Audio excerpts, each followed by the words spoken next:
आप सभी का पुनः स्वागत है लाइव स्टडी लाइफ टाइम पर। और आज हम देखने जा रहे हैं BA part third year examination 2023 का हिंदी लिटरेचर पेपर फर्स्ट आधुनिक काव्य। आधुनिक काव्य का ये एक मॉडल पेपर है। इस मॉडल पेपर के अंदर आपको गद्यांश पद्यांश की व्याख्या करने की ट्रिक तो साथ में निबंधात्मक प्रश्न कौन कौन से आपकी महत्वपूर्ण हो सकते हैं आगामी परीक्षा के लिए। ये वह महत्वपूर्ण प्रश्न जो आपकी आगामी परीक्षा 2023 ही नहीं, हमेशा जो प्रश्न बार बार पूछे जाते हैं और जो प्रश्न महत्वपूर्ण है, ऐसे प्रश्नों को इसके अंदर समावेशित किया गया है। कुल मिलाकर हिंदी साहित्य का पेपर को आपको किस प्रकार से हल करना है, अगर कुछ आपको आता है कुछ नहीं आता है तब भी किस प्रकार से आपको पेपर को हल करना है, कुल मिला के पास होने का किस प्रकार से आप मैटर तैयार कर सकते हैं, वो आज की वीडियो में हम देखने वाले हैं। मान लीजिए हिंदी साहित्य के अंदर हमें कुछ भी नहीं आता है पर पास तो हमें होना है, तो उसके लिए क्या कर सकते हैं, कौन कौन से शॉर्ट ट्रिक अपना सकते हैं जिनसे कि हम पास अवश्य हो सकते हैं। तो वो सभी डिटेल से वीडियो में आज हम देखने वाले हैं। तो चलिए शुरू करते हैं बिना किसी देरी के। शुरू करने से पहले अगर आप हमारे चैनल पर नए आए तो सबसे पहले तो चैनल को सब्सक्राइब कर लो बीए से रिलेटेड इसी तरह की और वीडियोज़ के लिए, और वीडियो को लाइक करो और शेयर करो। तो देखिए सबसे पहले आते हैं आपके गद्यांश पद्यांश। पेपर के अंदर जब सबसे पहले आप खोलते हैं तो आपके उसके अंदर आते हैं गद्यांश पद्यांश। तो उनकी आपको व्याख्या करनी होती है। कुल मिला के आपको 4 दिए होते हैं और 4 के बदले आपको 8 पद्यांश मिलते हैं और 8 में से किन्हीं भी आपको 4 की व्याख्या करनी होती है। काफ़ी विद्यार्थियों को इनका हिंदी अनुवाद आता है तो वो व्याख्या कर देते हैं। जिन्हें हिंदी अनुवाद नहीं आता वो विद्यार्थी क्या करें, तो वो भी व्याख्या करेंगे किस प्रकार से कर सकते हैं।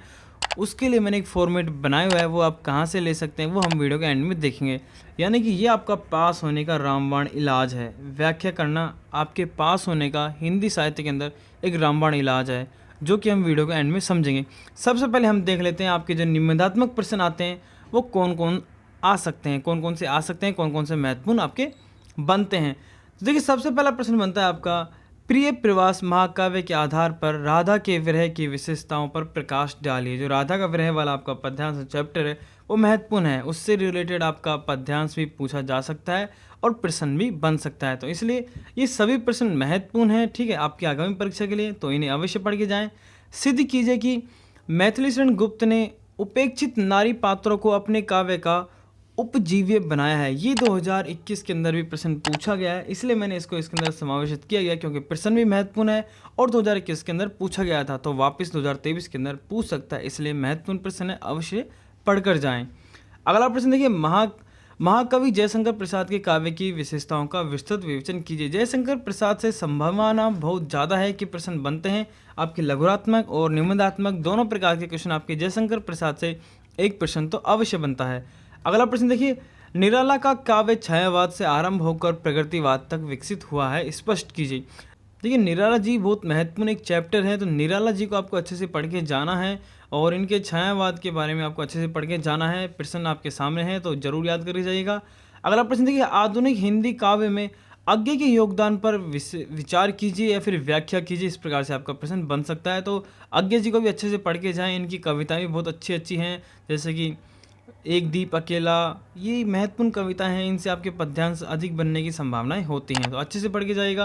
अगला प्रश्न देखिए, धूमिल की कविताओं में स्वतंत्र भारत की राजनीतिक एवं सामाजिक विसंगतियों का यथार्थ चित्रण हुआ है, स्पष्ट कीजिए। ये 2021 के अंदर भी प्रश्न पूछा जा चुका है, इसलिए प्रश्न महत्वपूर्ण है, अवश्य पढ़ के जाएगा।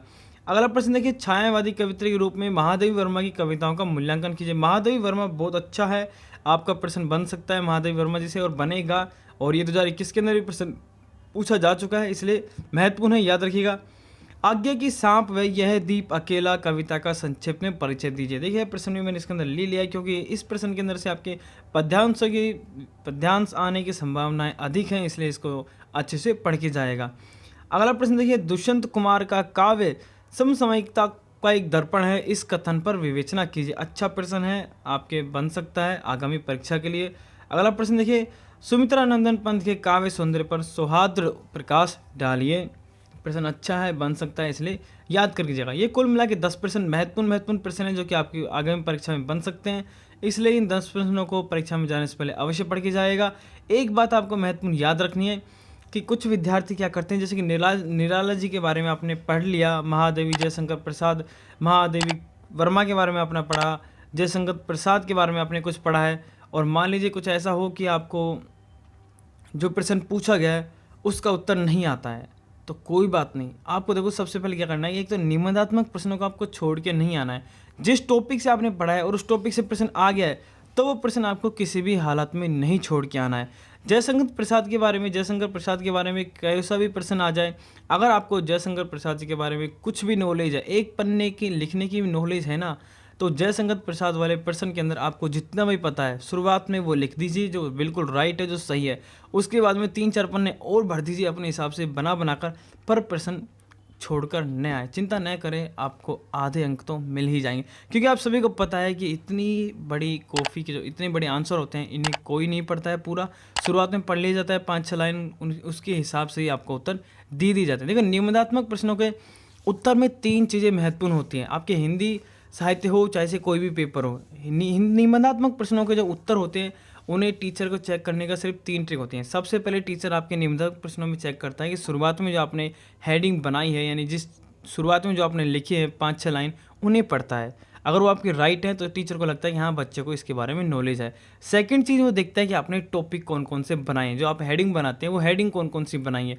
वो अगर सही है तो ये समझ लीजिए कि आपके आधे से भी अधिक अंक बिल्कुल पक्के हो गए।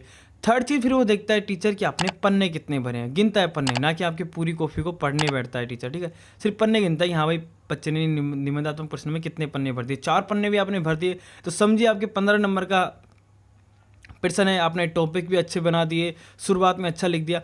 इस बात से फ़र्क नहीं पड़ता कि आपने जो हेडिंग बनाई है, बाद में जो टॉपिक बनाया है, उनमें जो विवरण लिखा है वो विवरण चाहे प्रश्न से थोड़ा बहुत मिलता जुलता हो, चाहे थोड़ा आउट हो, तो इससे कोई फ़र्क नहीं पड़ता। आप अपने हिसाब भी उसके अंदर लिख के आ सकते हैं, लेकिन आपको 15 में से 12-13 अंक आराम से मिल जाते हैं। और अगर आपका लेख बहुत अच्छा है तो फिर चिंता ही न करें, फिर तो आपको 15 में से 15 मिल जाएंगे।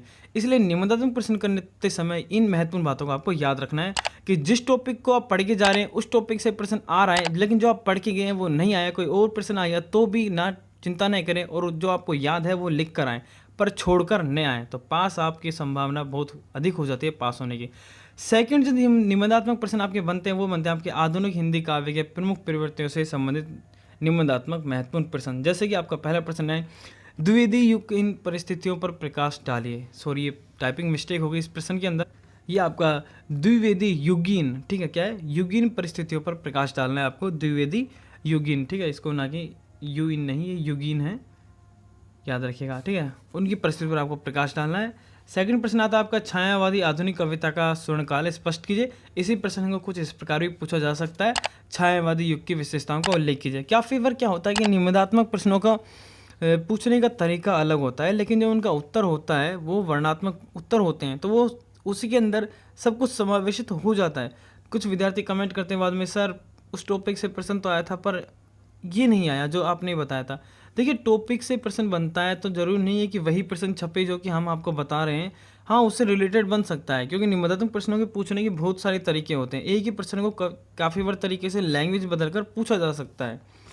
इसलिए मैं आपसे बार बार कहता हूं कि निबंधात्मक प्रश्न में अगर आप जो टॉपिक पढ़ के जा रहे हैं उस टॉपिक से कुछ भी पूछ रहा है तो आप चिंता न करें, और उस टॉपिक के बारे में शुरुआत में जो भी आपको आता है वो अच्छा सा लिख दे, बाद में आप अपने हिसाब से बनाकर लिख सकते हैं। अगला प्रश्न देखिए, प्रयोगवादी कविता का संक्षिप्त परिचय देते हुए उसके प्रमुख विशेषताएं बताएं। अच्छा प्रश्न है।